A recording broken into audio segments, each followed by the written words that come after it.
ሰበር ዜና የርዕሰ መስተዳድሩ ታናሽ ወንድም በምርጫ ጣቢያ ውስጥ በጥይት ተመታ።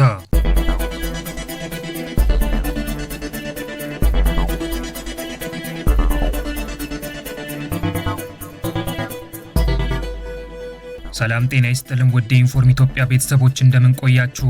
እነሆ ከታማኝና ውስጥ አዋቂ መረጃ ምንጮቻችን የሰበሰብናቸውና ለዚህ መረጃ ሰዓት የደረሱልን ወቅታዊ ጉዳዮች ይዘንላችሁ ቀርበናል። ውድ ኢንፎርም ኢትዮጵያ ቤተሰቦች ወቅታዊ መረጃዎቻችንን ለመከታተል ያመቻችሁ ዘንድ ዋና ጉዳዮቹን አስቀድመን እናሳውቃችሁ። ሰበር ዜና የርዕሰ መስተዳድሩ ታናሽ ወንድም በምርጫ ጣቢያ ውስጥ በጥይት ተመታ። የርዕሰ መስተዳድሩ ታናሽ ወንድም በጥይት የተመታበት የምርጫ ክልል ምርጫ ከተቋረጠባቸው ቦታዎች አንዱ መሆኑ ታውቋል። በዛሬው ዕለት ምርጫ የተቋረጠባቸው ቦታዎችና ምርጫ የተቋረጠባቸው ምክንያትም ታውቋል። ምርጫ በተቋረጠባቸው ቦታዎች የተፈጠሩ አስደንጋጭ ክስተቶችን በተመለከተም ዝርዝር መረጃ ተገኝቷል። ይህንን ጉዳይ በዝርዝር ታደምጡታላችሁ። በህወሓትና በፋኖ ወታደራዊ አዛዦች መካከል አለመግባባት መፈጠሩ ተሰማ። በህወሓትና በፋኖ ወታደራዊ አዛዦች መካከል የተፈጠረው አለመግባባት ወደ እርስ በርስ ግጭት እንዳያድግም ተፈርቷል። በህወሓትና በፋኖ ወታደራዊ አዛዦች መካከል አለመግባባት የተፈጠረበት ምክንያትም ታውቋል። በህወሓትና በፋኖ ወታደራዊ አዛዦች መካከል የትግል ስትራቴጂ ልዩነት መፈጠሩም ተሰምቷል። የህወሓት ወታደራዊ አዛዦች ፋኖዎችን ለመከፋፈል ጥረት እያደረጉ እንደሚገኙም ታውቋል። ይህንንም ጉዳይ በዝርዝር ታደምጡታላችሁ። ውድ ኢንፎርም ኢትዮጵያ ቤተሰቦች በዚህ መረጃ ሰዓት እነዚህና ሌሎች ጉዳዮችን በዝርዝር እንነግራችኋለን። አስቀድማችሁ ቻናላችንን ላይክ እና ሼር እንድታደርጉና መረጃዎቻችንን እንድትከታተሉ በአክብሮት እንጋብዛለን። አሁን ወደ ዝርዝሩ እናልፋለን። ሰበር ዜና የርዕሰ መስተዳድሩ ታናሽ ወንድም በምርጫ ጣቢያ ውስጥ በጥይት ተመታ። የርዕሰ መስተዳድሩ ታናሽ ወንድም በጥይት የተመታበት የምርጫ ክልል ምርጫ ከተቋረጠባቸው ቦታዎች አንዱ መሆኑ ታውቋል። በዛሬው ዕለት ምርጫ የተቋረጠባቸው ቦታዎችና ምርጫ የተቋረጠበት ምክንያትም ታውቋል። ምርጫ በተቋረጠባቸው ቦታዎች የተፈጠሩ አስደንጋጭ ክስተቶችን በተመለከተም ዝርዝር መረጃ ተገኝቷል። በዛሬው ዕለት ሰባተኛው ጠቅላላ ምርጫ በመላው ኢትዮጵያ ሲካሄድ የቆየ ሲሆን በአማራና በኦሮሚያ የተወሰኑ አካባቢዎች ድምጽ መስጠት ከተጀመረ በኋላ በተፈጠረ የጸጥታ ችግር ምክንያት የድምጽ አሰጣጥ ሂደቱ መቋረጡን የኢትዮጵያ ብሔራዊ ምርጫ ቦርድ አስታወቀ። የምርጫ ቦርዱ ዋና ሰብሳቢ ሜላትወርቅ ኃይሉ ዛሬ ከማለዳው 12 ሰዓት ጀምሮ እየተካሄደ ያለውን ሰባተኛ አጠቃላይ ምርጫን አስመልክቶ በሰጡት ጋዜጣዊ መግለጫ ላይ በመላው አገሪቱ ካሉ የምርጫ ጣቢያዎች 50188ቱ በሰዓቱ 12 ሰዓት ላይ ድምጽ አሰጣጥ መጀመሩን ተናግረዋል። ነገር ግን 695 የምርጫ ጣቢያዎች በሰዓቱ አለመከፈታቸውን የምርጫ ቦርድ ሰብሳቢዋ ገልጸዋል። እነዚህ ምርጫ ጣቢያዎች በ30 ደቂቃና በ1 ሰዓት ዘግይተው መከፈታቸውን አብራርተዋል። በጸጥታ ምክንያት ያልተከፈቱት 143 የምርጫ ጣቢያዎች መኖራቸውን የተናገሩት ሰብሳቢዋ በአማራና በኦሮሚያ ክልሎች ውስጥም የድምጽ አሰጣጥ ሂደቱ ከተጀመረ በኋላ በተፈጠረ የጸጥታ ችግር የተቋረጠባቸው ቦታዎች እንዳሉ በመግለጫቸው ላይ አመልክተዋል። የምርጫ ቦርድ ቀደም ሲል ከትግራይ ክልል በተጨማሪ በ8 የምርጫ ክልሎች ምርጫ እንደማይካሄድባቸው አስታውቆ ነበር። የቦርዱ ሰብሳቢዋ ምርጫ መካሄድ ባልተቻለባቸው የአማራና የኦሮሚያ ክልሎች ውስጥ የሚንቀሳቀሱ ታጣቂዎች ምርጫው እንዳይካሄድ የትራንስፖርት እንቅስቃሴ ማገዳቸው መግለጻቸው ይታወቃል። ብሔራዊ ምርጫ ቦርድ ምርጫ የተቋረጠባቸው ቦታዎችን በተመለከተ ባይጠቅስም የአማራ ክልል ርዕሰ መስተዳድር አቶ አረጋ ከበደ የትውልድ ከተማ የሆነችው ፍኖተ ሰላም በዛሬው ዕለት ምርጫ ከተቋረጠባቸው አካባቢዎች አንዷ እንደሆነች ታውቋል። በፍኖተ ሰላም ከተማ የሚገኙ ምንጮች እንደጠቆሙት በአቶ አረጋ ከበደ የትውልድ ከተማ በሆነችው በፍኖተ ሰላም ምርጫው የተቋረጠው ከሳምንት በፊት ለመንግስት እጅ የሰጡ የፍኖተ ሰላም ከተማ የፋኖ አባላት በምርጫው መሳተፋቸውን ተከትሎ እንደሆነ ታውቋል። እጃቸው ለመንግስት የሰጡ የፋኖ ታጣቂዎች ድምጻቸው ለመስጠት በምርጫ ጣቢያ በተገኙበት ሰዓት በውስጥ አርበኝነት የነበሩ ሰርጎ ገቦች በከፈቱት ድንገተኛ ጥቃት ተከትሎ እንደሆነም ታውቋል። ለመንግስት እጅ የሰጡ የፋኖ ታጣቂዎች በምርጫው ለመሳተፍ በሚሞክሩበት ወቅት በውስጥ አርበኝነት የነበሩ ታጣቂዎች በከፈቱት ድንገተኛ የሩምታ ተኩስና የቦምብ ጥቃት በርካቶች ጉዳት የደረሰባቸው ሲሆን በጥቃቱ ጉዳት ከደረሰባቸው ሰዎች መካከል አንዱ የርዕሰ መስተዳድሩ አረጋ ከበደ ታናሽ ወንድም እንደሆነም ታውቋል። በህወሓትና በፋኖ ወታደራዊ አዛዦች መካከል አለመግባባት መፈጠሩ ተሰማ። በህወሓትና በፋኖ ወታደራዊ አዛዦች መካከል የተፈጠረው አለመግባባት ወደ እርስ በርስ ግጭት እንዳያድግም ተፈርቷል። በህወሓትና በፋኖ ወታደራዊ አዛዦች መካከል አለመግባባት የተፈጠረበት ምክንያትም ታውቋል። በህወሓትና በፋኖ ወታደራዊ አዛዦች መካከል የትግል ስትራቴጂ ልዩነት መፈጠሩም ተሰምቷል። የህወሓት ወታደራዊ አዛዦች ፋኖዎችን ለመከፋፈል ጥረት እያደረጉ እንደሚገኙም ታውቋል። በህወሓትና በፋኖ ወታደራዊ አዛዦች መካከል አለመግባባት መፈጠሩ ተሰማ። በህወሓትና በፋኖ ወታደራዊ አዛዦች መካከል የተፈጠረው አለመግባባት ወደ እርስ በርስ ግጭት እንዳያድግም ተፈርቷል። በህወሓትና በፋኖ ወታደራዊ አዛዦች መካከል አለመግባባት የተፈጠረበት ዋነኛ ምክንያትም ታውቋል። በህወሓትና በፋኖ ወታደራዊ አዛዦች መካከል የትግል ስትራቴጂ ልዩነት መፈጠሩም ተሰምቷል። አለመግባባቱን ተከትሎ የህወሓት ወታደራዊ አዛዦች ፋኖዎችን ለመከፋፈል ጥረት እያደረጉ እንደሚገኙም ታውቋል። በህወሓትና በፋኖ ወታደራዊ አዛዦች መካከል ከፍተኛ አለመግባባት መፈጠሩ ተሰማ። በኤርትራ መንግስት አሰባሳቢነት ጽምዶ በሚል ጥምረት በፈጠሩት በህወሓትና በፋኖ ወታደራዊ አዛዦች መካከል የተፈጠረው አለመግባባት ወደ እርስ በርስ ጦርነት እንዳያመራም ተሰግቷል። በህወሓትና በፋኖ ወታደራዊ አዛዦች መካከል አለመግባባት የተፈጠረው ሰሞኑን በተለያዩ የአማራ ክልል አካባቢዎች በተካሄዱ ውጊያዎች በህወሓት ታጣቂዎች ላይ ከፍተኛ ጉዳት መድረሱን ተከትሎ እንደሆነ የጠቆሙት ምንጮች በዛሬው ዕለት የተካሄደውን ምርጫ ለማደናቀፍ የህወሓትና የፋኖ ኃይሎች በተለያዩ የአማራ ክልል አካባቢዎች የፈጸሙት ጥቃት ተከትሎ መከላከያ በወሰደው የአጸፋ እርምጃ በርካታ የህወሓትና የፋኖ ታጣቂዎች መደምሰሳቸው ታውቋል። በዛሬው ዕለት የተካሄደውን ምርጫ ለማደናቀፍ ህወሓት ከ35 ሚሊዮን ብር በላይ ወጪ አድርጎ ሲንቀሳቀስ ቆይቷል። ይህንን እቅድ ማሳካትና የዛሬውን ምርጫ ለማደናቀፍ ሰሞኑን የህወሓትና የፋኖ ታጣቂዎች በሰሜን ወሎ፣ በደቡብ ወሎና በሰሜን ሸዋ አንዳንድ አካባቢዎች የፈጸሙት ጥቃት ተከትሎ መከላከያ በወሰደው የአጸፋ እርምጃ ከ1000 በላይ የህወሓትና የፋኖ ታጣቂዎች የተደመሰሱ ሲሆን በደቡብ ወሎ ቦረና በሚባል ወረዳ 68 ታጣቂዎች የእጅና የእግር መቆረጥ አደጋ ደርሶባቸው ወደ ሕክምና መወሰዳቸው ታውቋል።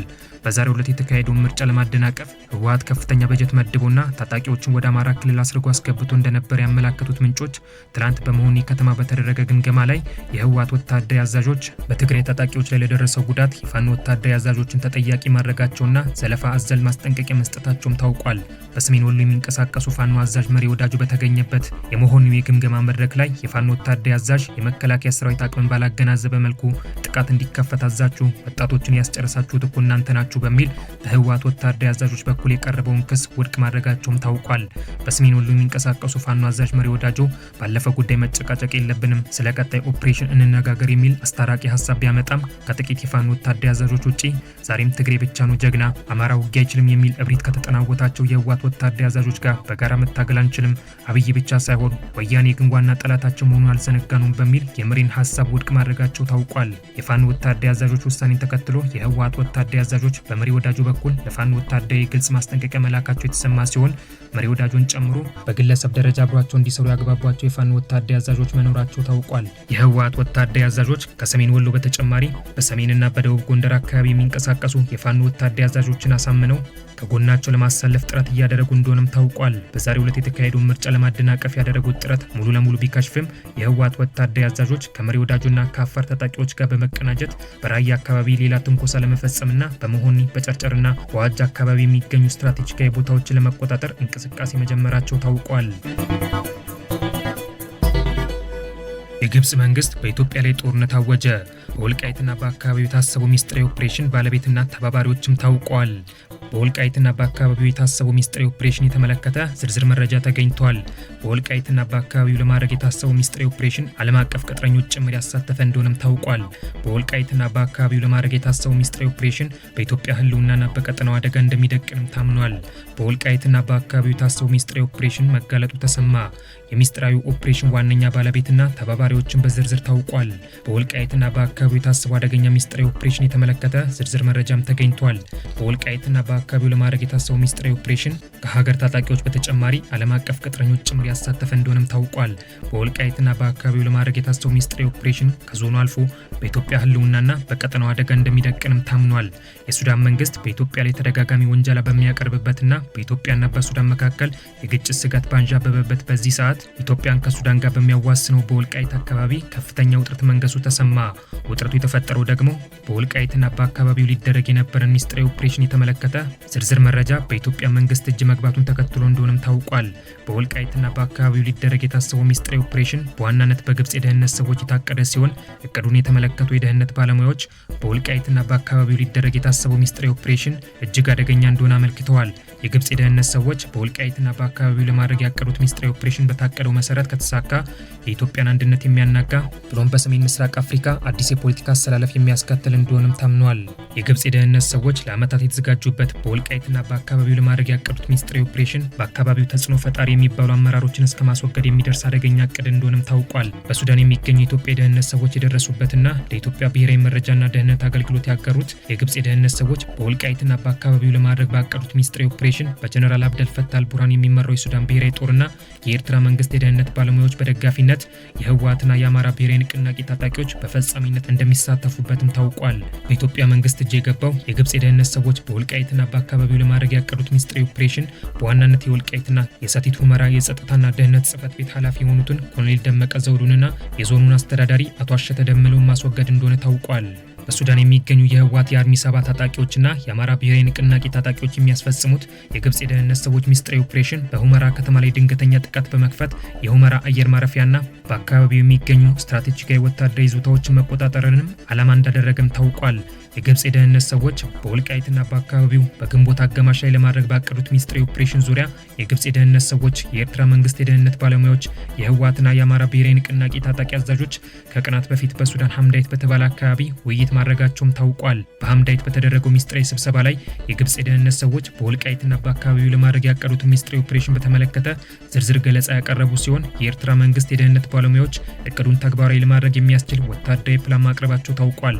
በሚስጥራዊ ስብሰባው የህወሓትና የአማራ ብሔራዊ ንቅናቄ ታጣቂ አዛዦች ተጨባጭ ወታደራዊ አቅማቸውንና ዝግጅታቸውን በተመለከተ ገለጻ ያቀረቡ ሲሆን በሁመራ ከተማና በአካባቢው ከሚገኙ መረጃ ምንጮቻቸው ያገኙትን የኢትዮጵያ መከላከያ ሰራዊት እንዲሁም የተከዜ ዘብ ወታደራዊ እንቅስቃሴን በተመለከተ ዝርዝር መረጃ አቅርበዋል። የግብጽ የደህንነት ሰዎች በወልቃይትና በአካባቢው ለማድረግ ያቀዱት ሚስጥራዊ ኦፕሬሽን በተመለከተ በሚስጥራዊ ስብሰባው የተላለፉ ውሳኔዎች በመቀሌ የሚገኙ የህወሓት አመራሮች እንዲሁም የአማራ ብሔራዊ ንቅናቄ ወታደራዊ አዛዦች እንዲያውቁት መደረጉን ተሰምቷል። የግብጽ የደህንነት ሰዎች በወልቃይትና በአካባቢው ለማድረግ ያቀዱት ሚስጥራዊ ኦፕሬሽን ከተሳካ በአካባቢው የሚገኙን የኢትዮጵያ መከላከያ ሰራዊትን እንዲሁም የተከዜ ዘብ ወታደራዊ ሚዛን በማዛባት የህወሓትና የአማራ ብሔራዊ ንቅናቄ ታጣቂዎች አካባቢውን መቆጣጠር እንደሚያስችላቸው እቅዱን የተመለከቱ የኢትዮጵያ ብሔራዊ መረጃና ደህንነት አገልግሎት ባለሙያዎች ገልጸዋል። የብሔራዊ መረጃና ደህንነት አገልግሎት ባለሙያዎች እጅግ አደገኛ ብለው የገለጹት የግብጽ የደህንነት ሰዎች በወልቃይትና በአካባቢው ለማድረግ ያቀዱት ሚስጥራዊ ኦፕሬሽን ህወሓት በቀላሉ ምዕራብ ትግራይ መቆጣጠር የሚያስችለው ሲሆን የአማራ ብሔራዊ ንቅናቄ ወደ አዲስ አበባ ለማድረግ ለሚያስበው ግስጋሴ መንገድ ለመጥረግ የሚያስችለው ወታደራዊ ጉልበት እንደሚሰጠውም ታምኗል። የኢትዮጵያ ብሔራዊ መረጃና ደህንነት አገልግሎት በቅርበት እየተከታተለው የሚገኘውና ለወልቃይትና ሰቲት ሁመራ ዞን የጸጥታ ቢሮ ያጋራው የግብጽ የደህንነት ሰዎች በወልቃይትና በአካባቢው ለማድረግ ያቀዱት ሚስጥራዊ ኦፕሬሽን ከተሳካ የኢትዮጵያን አንድነትና ህልውና እንደሚያናጋ፣ በሰሜን ምስራቅ አፍሪካ አዲስ የፖለቲካ አሰላለፍ ሊያስከትል እንደሚችል ብሎም ቀጠናውን በማያባራ የግጭት አዙሪት ውስጥ ሊከት እንደሚችል የግብጽ የደህንነት ሰዎች በወልቃይትና በአካባቢው ለማድረግ ያቀዱትን ሚስጥራዊ ኦፕሬሽን የተመለከቱ ወታደራዊ ባለሙያዎች ገልጸዋል።